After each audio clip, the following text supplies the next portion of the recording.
Well, folks, we have entered possibly the most difficult time of year for dressing comfortably. I have busted out my shorts this week. The sun, it has been shining, my closet is a mess, but just around the corner, something awaits. I have foolishly accepted the start of spring without considering that this is all a facade. Yes, the calendar today says it's the first day of spring, but I'm not convinced. I feel like I've seen this before. I think that instead we are in false spring, and winter has one last stand. This can't be right though, right? Right? Well, we aren't done yet. I mean, there are multiple areas across the country that have already hit the 70s so far this month that are going to see snow and hard freezes in the upcoming week. Indianapolis hit 77 degrees in early March, and now we have multiple mornings in the 20s coming up.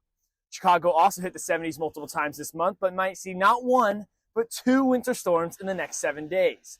In New York City, we hit a glorious 74 degrees last week, but now we could see a nor'easter for this weekend. I'll talk about all of that in a second, but first, let me break down the forecast to show you what's in store for another round of winter.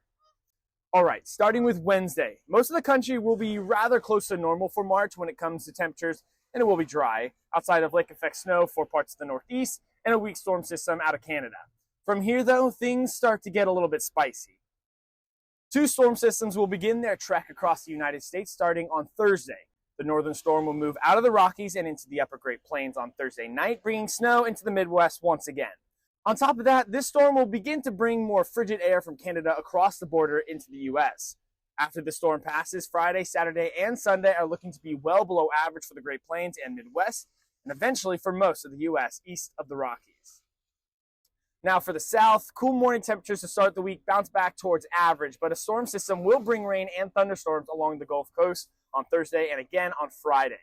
Eventually, though, the energy from this system begins to move northeast, where it merges with that northern storm, creating an area of strong low pressure moving north into the New England region.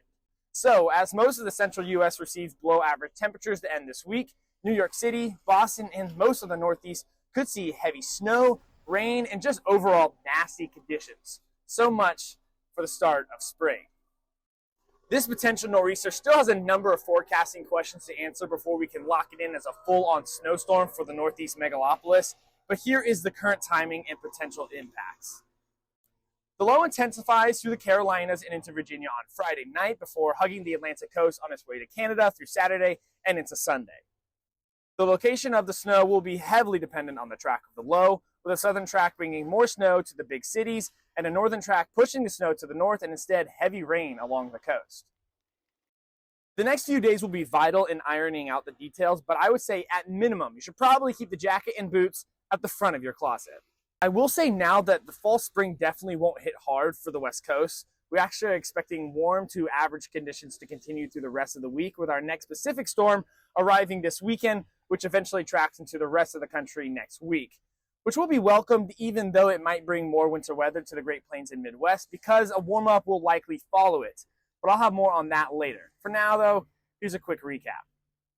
March 19th is the first day of spring, and although at times it has felt like spring across the U.S. this March, multiple rounds of winter storms and cold blasts of air are on the way to end March. A storm will move out of the Rockies on Thursday, bringing snow and rain through the Midwest and Great Lakes before mixing with another wave of energy from the south to create a potential nor'easter for the Northeast this weekend.